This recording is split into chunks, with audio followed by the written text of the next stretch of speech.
Ladies and gentlemen, my friends, we are going to check out Capercaillies at a 3/4 view angle. All right. Um, this is just a neat bird. It's a neat bird. There may be a few people in the room who've been chased across the forest by one. They own the forest where they live, and let's just start by taking a look at some Capercaillie. So I'm going to do a screen share here, and I am going to just do a Google image search for Capercaillie. And there it is. Look at that bad boy. Isn't that neat? I mean, there's this, in display, they do this huge fan thing with their tail. So big, chunky body, brown wings, iridescence on the chest. The throat can puff out. The throat can puff out. So here's its all slim, but then they can puff out their throat. Little white spot on the shoulder there. All right, so there is, those are Capercaillies. And you see right over here, that's that little one right there. That's the easy Capercaillie, right? The side view. And that's what that's what a lot of us are comfortable with, right? Now, sure, there's like, you have to draw wings, you have to draw tails, but the geometry of this, this little guy, that is, it's a lot more simple. But and when it's looking straight towards you, okay, that's cool because there's symmetry. And then, you know, if you, the easy way to do this is just draw half the bird and then copy it over. But because this is so symmetrical, that's going to really help you with drawing it. But the 3/4 view angle is when the bird starts doing this sort of thing. So look at this. Here I have the tail that is coming up. It is tucking behind the body here. Ball of the body, I have the wing on this side, and look on the other side, I see the other wing drooped down there. And notice that I'm seeing different views of those two wings. On this back wing that's drooped, you're looking at the side of the wing. On this front one, you're looking at more the front edge of the wing. So that's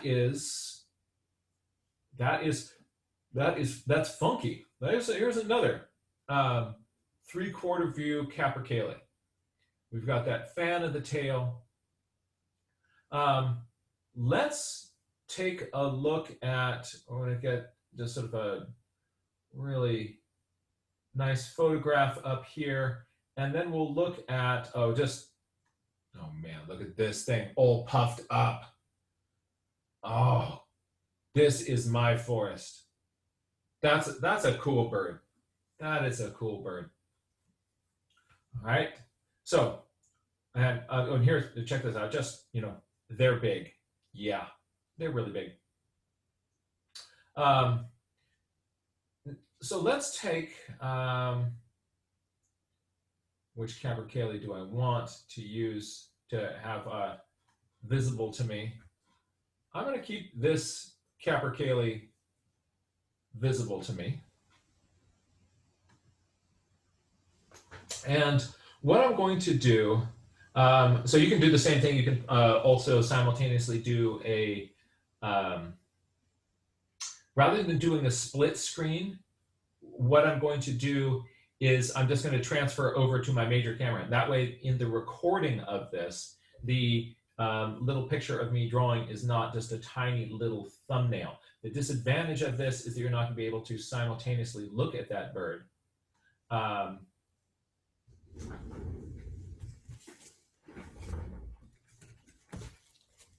All right, let me pull up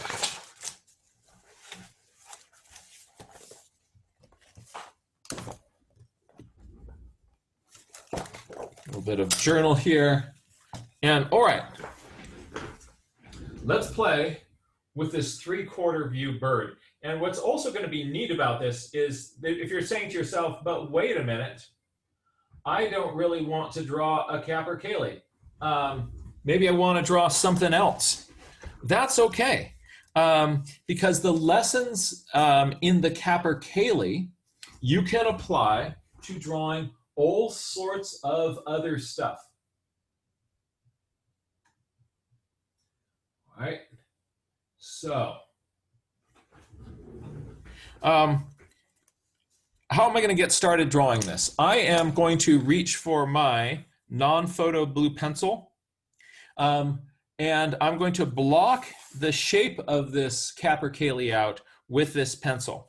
Now, the disadvantage of doing that is that if I do actually do that with this pencil, none of you are going to be able to see it because this doesn't show very well on the camera that you're looking through right now. So instead of doing that, I am going to use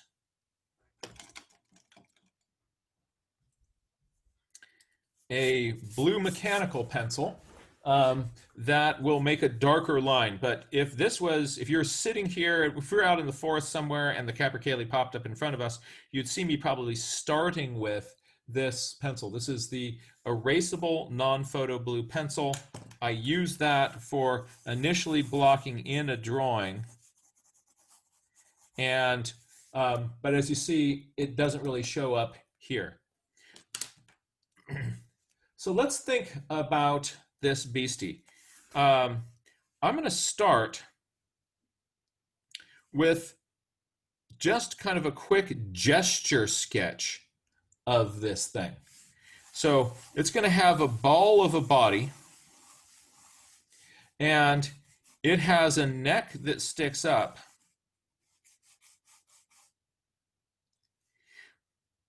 And there is a big tail that sticks out behind it. That tail is attached to the body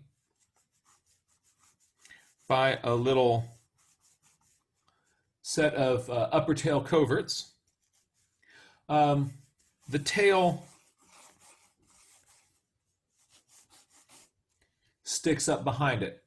Right? Let me see if I turn this light on. Is it easier? No. Let me see if I turn this light off, if it's a little bit easier for you to see this on your screen. That's a little bit better. Is that a little bit better, Melinda? Actually, I think it was clear the other way with the light on. It's having trouble focusing right now. Oh, it's having trouble focusing. It's probably picking up my hand and wanting to. Well, when you had the light on, I think the camera was able to see the focus on the lines better. You good? All right. So,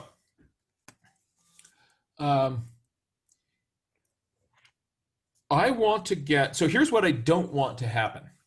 I don't want to end up with, say, a body and a head sticking up and have the apparatus of the tail sort of not really, just sort of a fan tail sticking in behind it that doesn't really three-dimensionally connect onto my bird.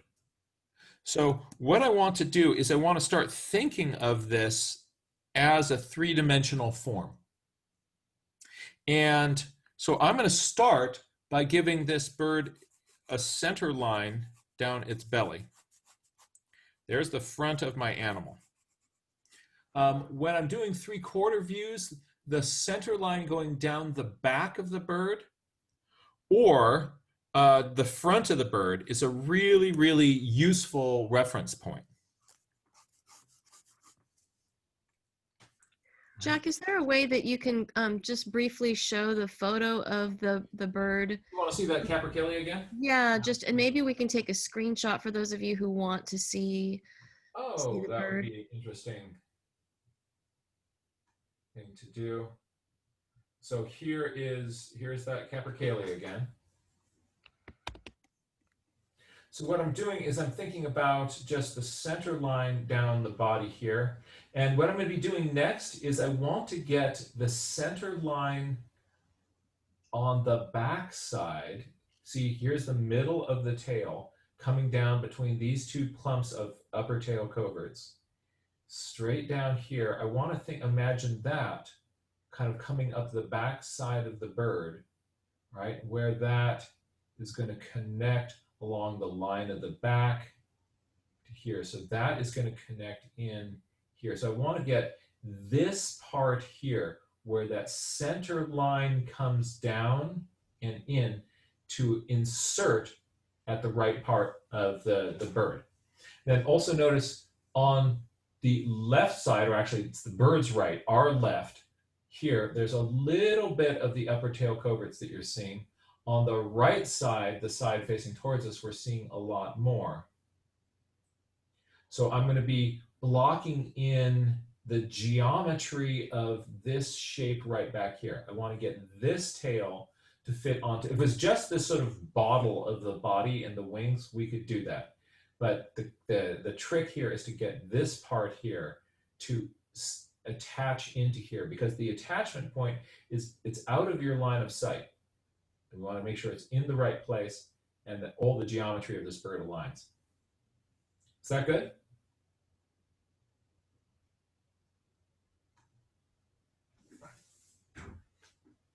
So here I go. What I want to do is to think of where along the line of the back here, the middle of that comes up. And it's about in here. And it goes out and then up. This is going to be, this point up here is going to be the top of the tail. So from this side, the tail is going to arc down. And I want to look at this nice negative shape here to get that in there. So notice that there's less material here that you're seeing on this side than there is on this side.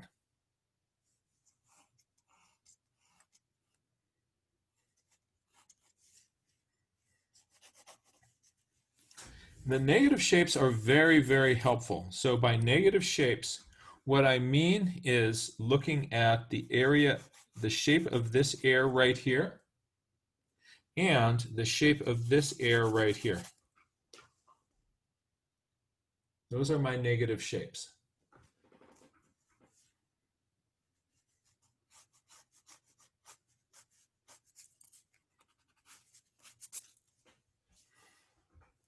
Now, I'm going to think a little bit more and sort of build in this sort of block diagram of the tail attachment of this bird. So it's a V on either side of that center line.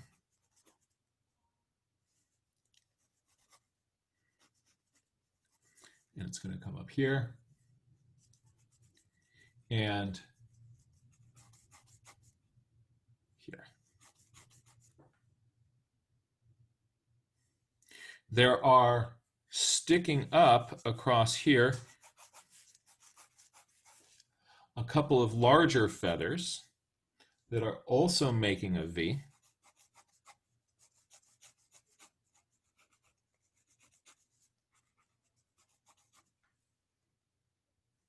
This feather here, I'm drawing broader. The reason is that the tail here, this whole surface is slightly tilted away from you. And so that is making this whole side smaller. Actually, let me see if I can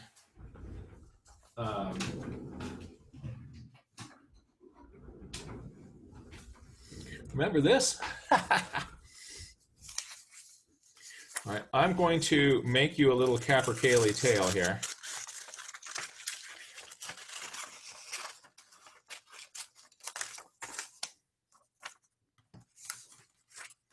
There's a Capercaillie tail.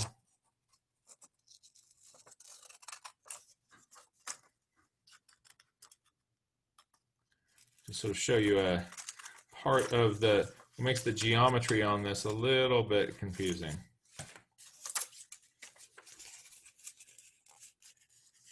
Well, that would have been the way to do it. Just fold it over and just make one snip.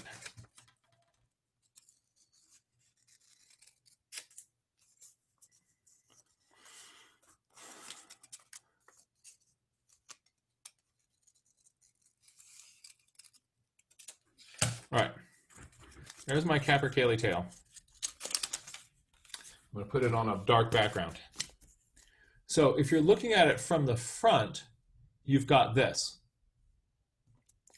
And I'm going to draw a little V into it, because there are these two big feathers that are sticking up like this. And then there is a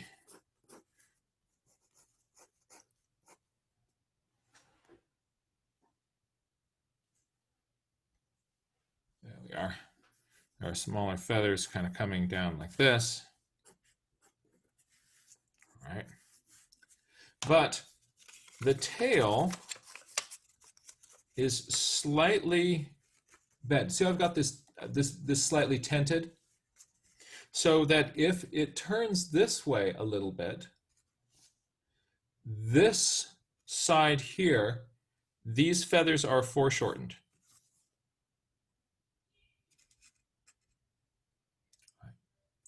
And this arc drops down much more quickly. You know that it's symmetrical like this, so you want to draw one constant arc above it.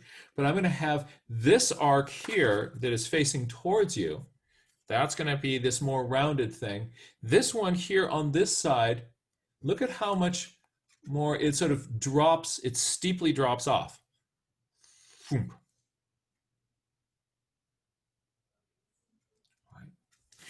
I'm going to draw in the center line so you can see that a little bit more easily.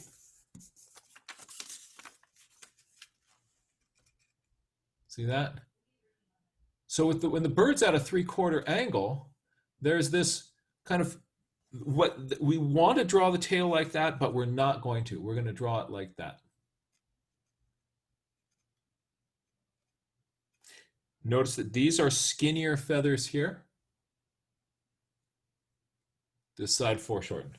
So now let's go back to this bird here. So this side of the tail, it's going to be a different shape fan than here on this side.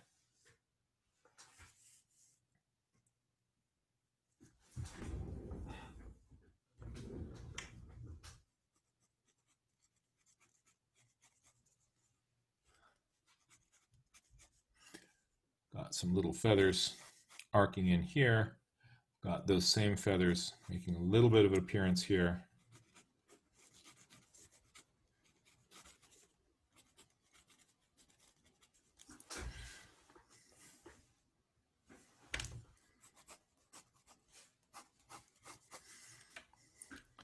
So that tail, getting it to attach, that's going to be a big part of making this bird work. Now, this line coming down the back here, it's going to be coming up the back of this bird's head here and around the top.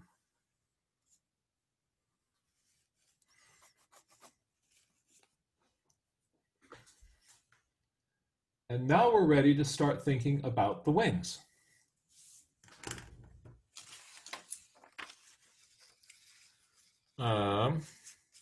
So I'm going to use this paper model again. Let's see, how do I want to do this? I want to make a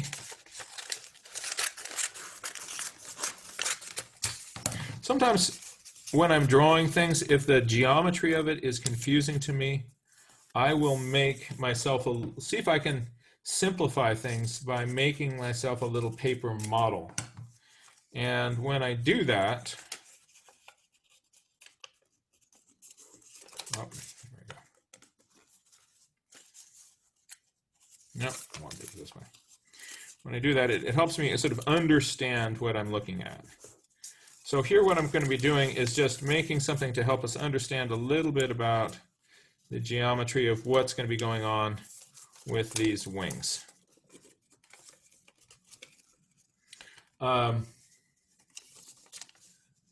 My fist is the, I want these to be slightly turned in.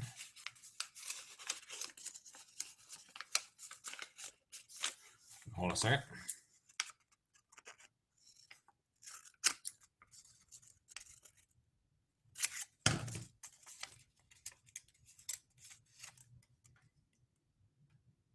Yeah, it's gonna work. Hold on. I need a piece of tape.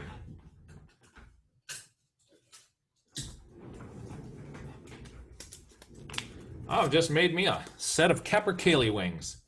So on the far side, you're gonna have, let's see.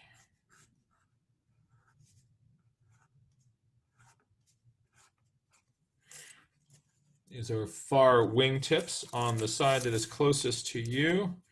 Here are some primary feathers.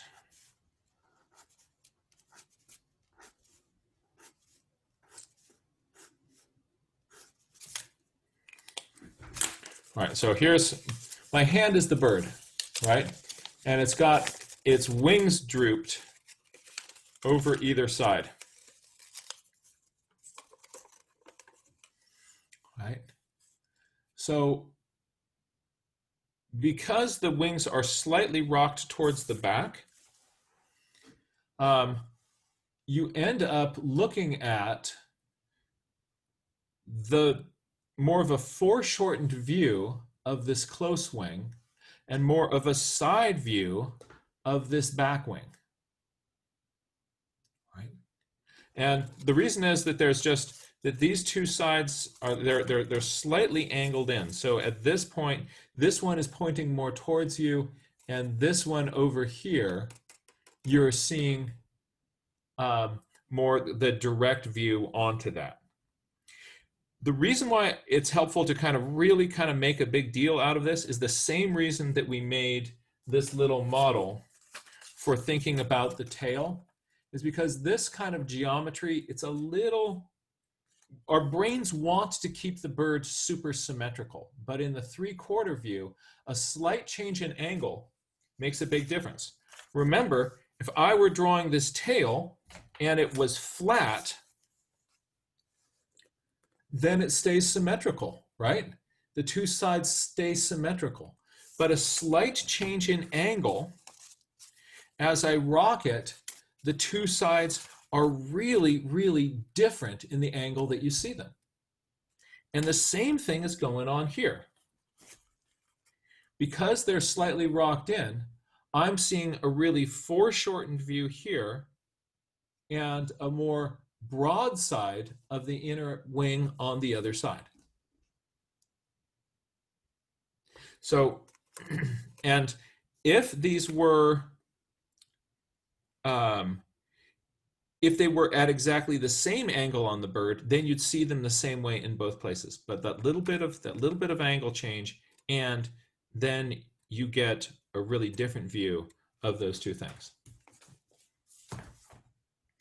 So let's think about what those wings are doing. There's, first of all, just sort of grossly, there is a ball of the wing in here with a front edge of it that comes down. And I'm going to draw, here's a little diagram of a wing. No, that's not showing up very well. Let's try red. All right. Generally speaking, in a wing, you have an outer part that is the primary feathers, an inner part that is the secondary feathers. And when they fold up, the primary feathers tuck down underneath the secondary feathers.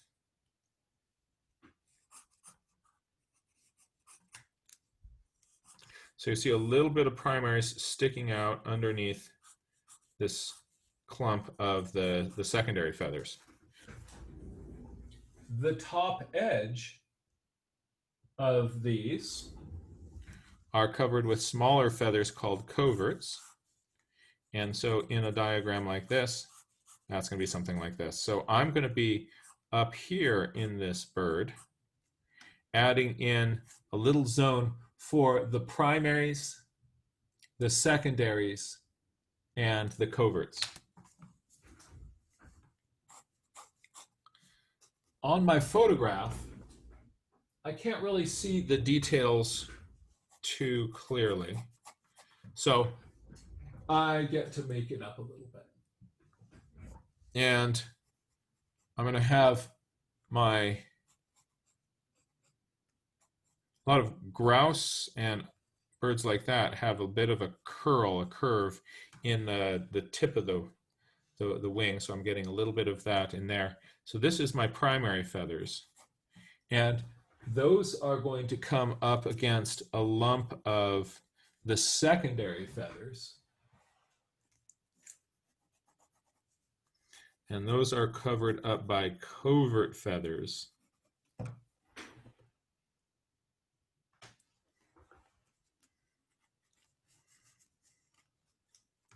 So here's my secondary feathers.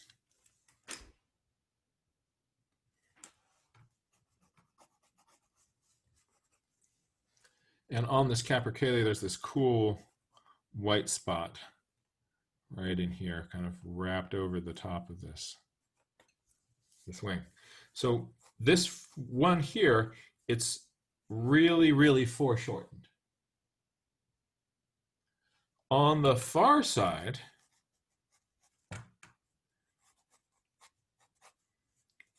it's a different story. On the far side, I have my primary feathers are going to be kind of coming down like this. And so I'm going to see this big zone with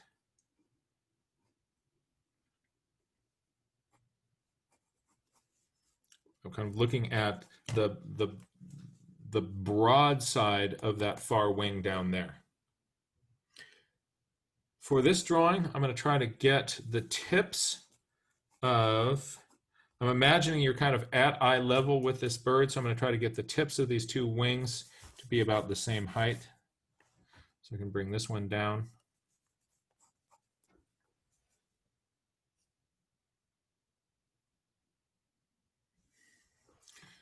And most of that far wing is going to be covered up with birdie belly.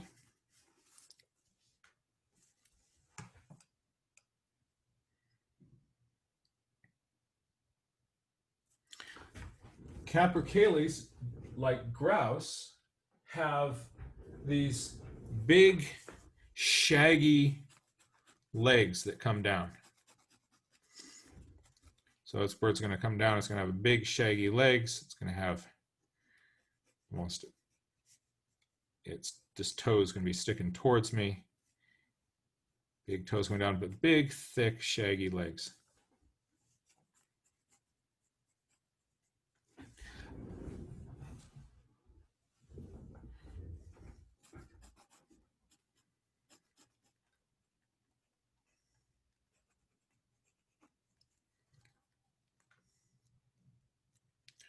So I'm going to have those 2 feet. Should have drawn that close one first. So 1 foot coming down here, this other foot next to it. So those big, big shaggy feet. So in doing this, we'll have one more little piece in just a moment. We'll put the head on this bird. In the photograph that I'm looking at, there's more of a side view of the head, but I'm going to do more of a 3/4 view of the head here, just so we can keep with this sort of 3/4 view geometry.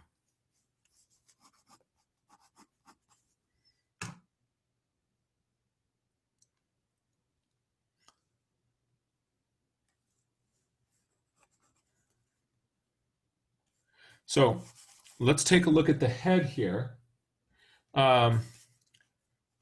There is going to be, the beak is going to come from this area. Let's actually zoom in on that a little bit. The beak is going to come from this area here. So I want to think of where on the surface of this thing does the beak come in. The lower beak, the lower part of the beak on this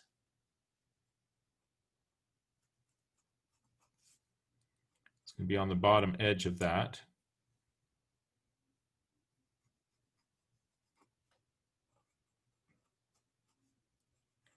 And here is part of this kind of big curved upper beak. And I'll be able to, if I kind of do an enlargement of this beak over on the side, because I'm looking up at it, I'm not going to be just seeing that here is, it's not going to be a side view of this beak. It's a 3/4 view of the beak, so I'm actually going to be seeing a little bit of the inside of this. And could you push the paper down a little bit so we can see? Thank you. So I'm not saying that I have an upper beak and I have a lower beak. I'm saying that on this upper beak, you're looking at a little bit of the inside of that. And on this lower beak, you're not looking at, say, the side of it. You're looking at a little bit of the underside of it. So on this lower beak, I want to think of it a little bit boxy. Like, you know, here's the bottom edge of it. Zoom more. So I've got the bottom edge of this beak.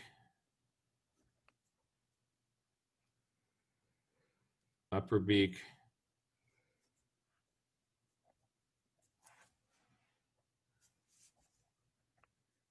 Eye is going to be in line with that.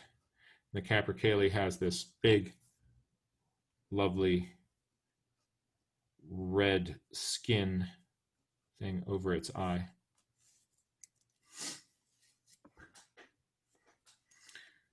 The throat is bushy, and I want to think of what is the zone that the throat is going to be occupying. This is my underside of my beak here. And this will be my, imagine like this as the underside of the bird's throat. So from there, that's where all of these sort of scraggly feathers are going to be sticking out.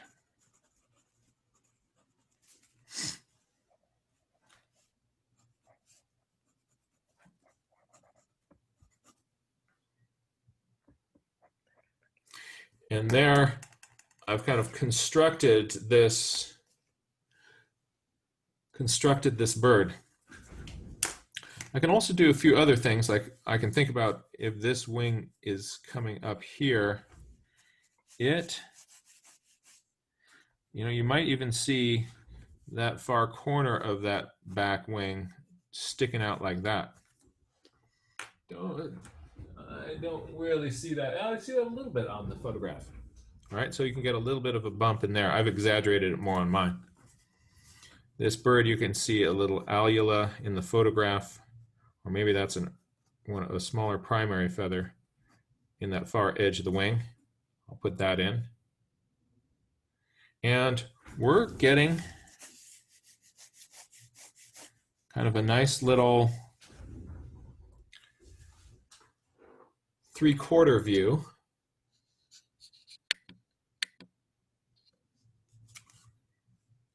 of our Capercaillie. Now let me just go along and tighten up a few of the lines.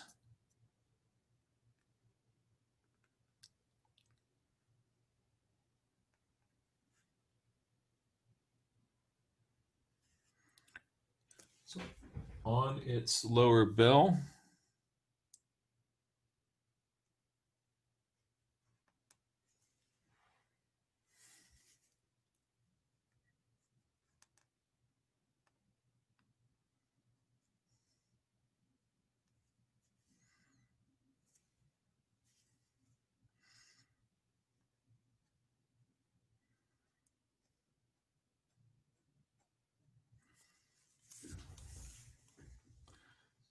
let's zoom down.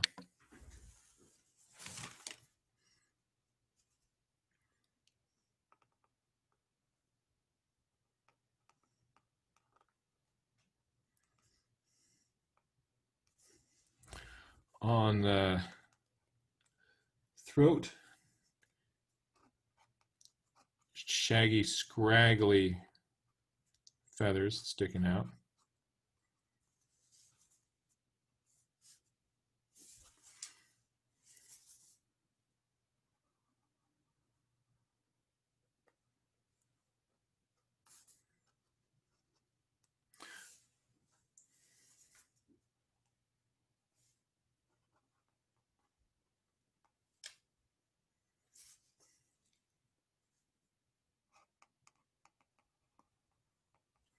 This line on the back,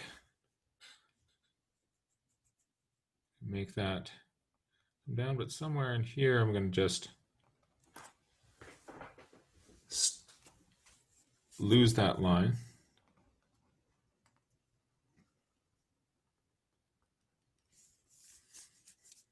Here's my, can suggest that there's sort of feathers on these legs by just adding a few little kind of marks of,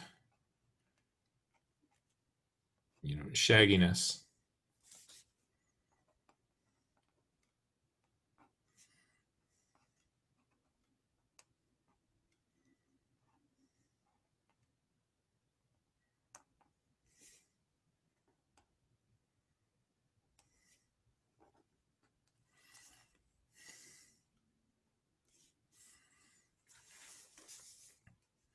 This line coming down here on this front edge, this back edge of the wing, I'm going to make that go a little bit lighter so that these thicker lines of the legs feel like they're popped up in front. Similarly here, I'm going to pop this line in as thicker so that it feels like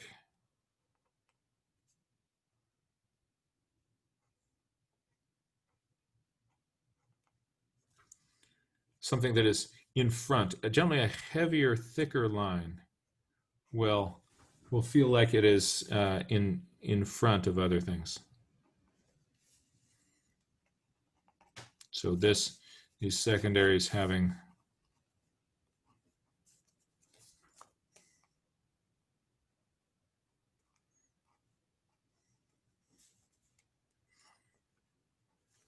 Ray Bonto, I hope you had a really good birthday.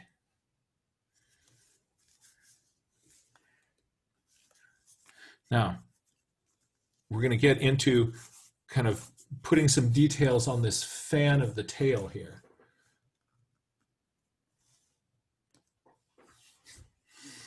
And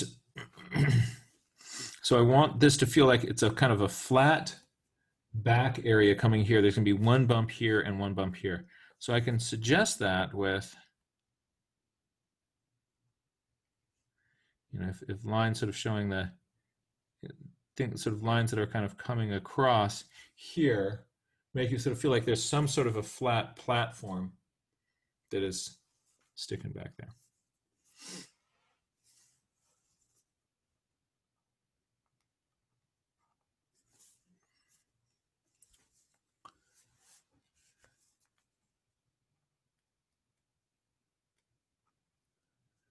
And this is also where we're getting into that asymmetry again, where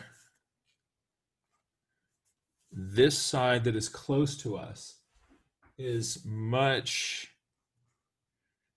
it's bigger in the surface that we see.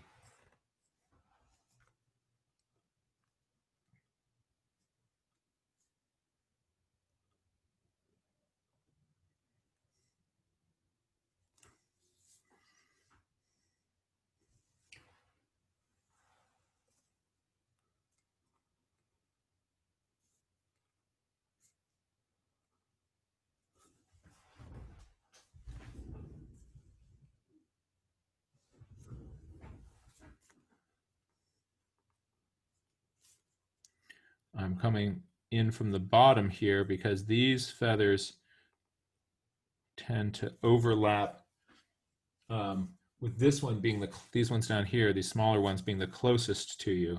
And so if I put those in first, then I know where to stop drawing them when they tuck in under those other feathers.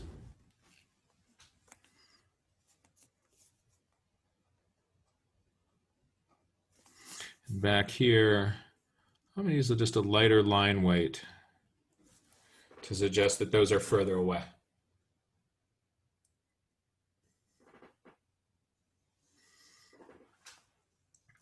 On this tail, the way that tail feathers overlap is interesting. If you're looking at the top of the tail, let's say you've got a tail that is fanned. If you're looking at the top of this fanned tail, then what you're going to see is that there are two feathers that you're going to see all of. And they can sometimes slightly overlap on top of each other in the middle. Those can be side by side or just slightly overlapped. And then as you go out from that, this next feather is tucking up underneath that one. Right, so this feather here is tucking, see it's under, so these ones here you'll tuck under.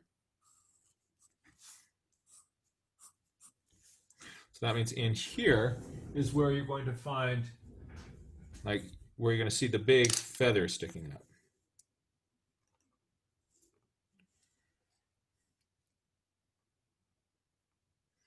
And on one of these, I'm going to put in a little bit of this kind of business just to say, like, look, this is a feather.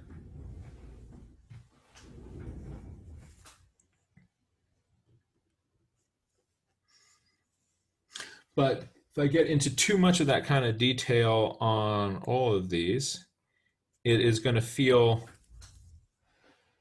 it'll be distracting. But just a little bit of, you know, a few little moments like that where you can kind of say, like, yeah, these are feathers. A few little imperfections on a couple of those feathers goes a really, really long way. But if you put too much of that kind of in, and then it's going to be really distracting. And so then you're just from here going on down, so I wouldn't draw in the edges of all of those feathers coming down, just a little bit at the start and then suggest that there's shape. Similarly over here, we've got this big fan of the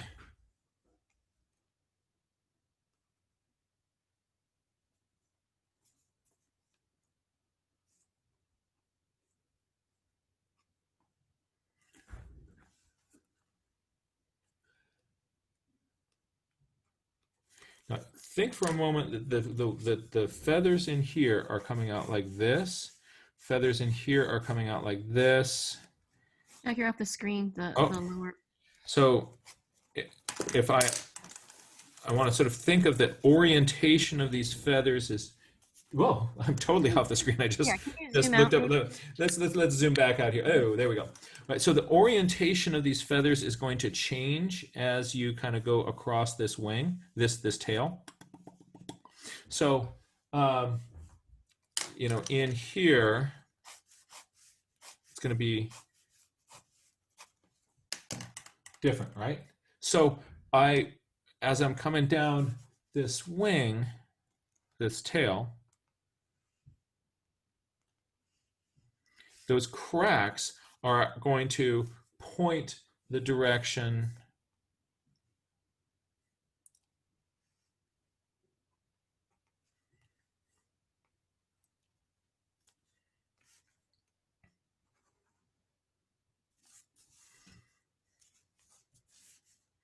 and you're going to have a few places in here where you show that, like, you know, look, this is a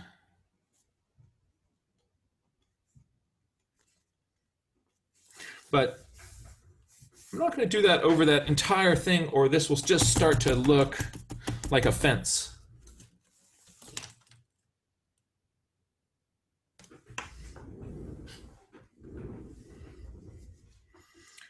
It's the world's most short-necked Capercaillie.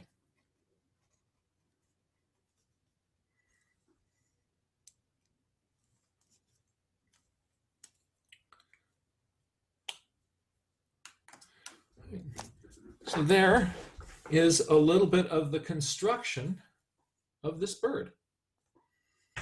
And things, again, that I want to highlight on this bird.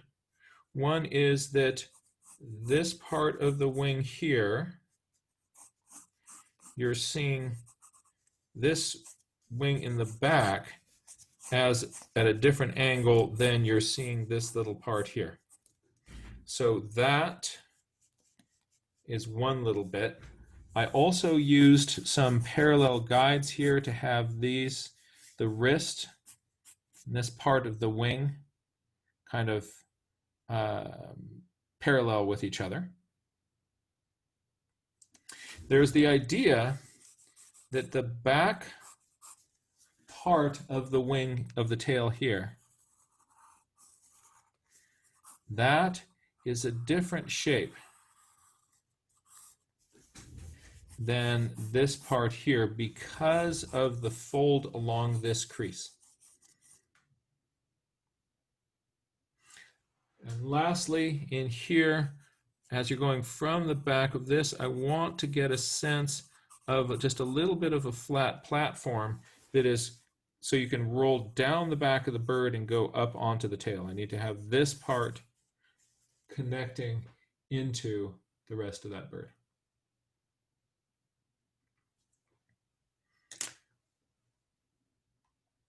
And there, my friend Ray, there's a Capercaillie at a 3/4 view angle. So I hope that that was helpful to you. When you're drawing anything and you're getting confused by those angles, you can always go back to making a little model and looking at how that changes. And it is surprising to see just the things you notice when you simplify it to a shape like this. You go like, oh, I get it. If you're, by the way, it's a little bit easier to see the differences in the shapes when you look at a 2-dimensional screen. When you're looking at it 3-dimensionally in front of you, try closing one eye, and then you don't have 3D vision when you're looking at your paper model. That helps your brain simplify it because you'll be looking at a 2-dimensional shape, which is what you see when you only see through one eye, like a camera lens. So if you can find, if there's part of the geometry that is messing with you, simplify it to a model, and then you'll have a better chance of being able to get that down on your page. I hope that this was useful to you.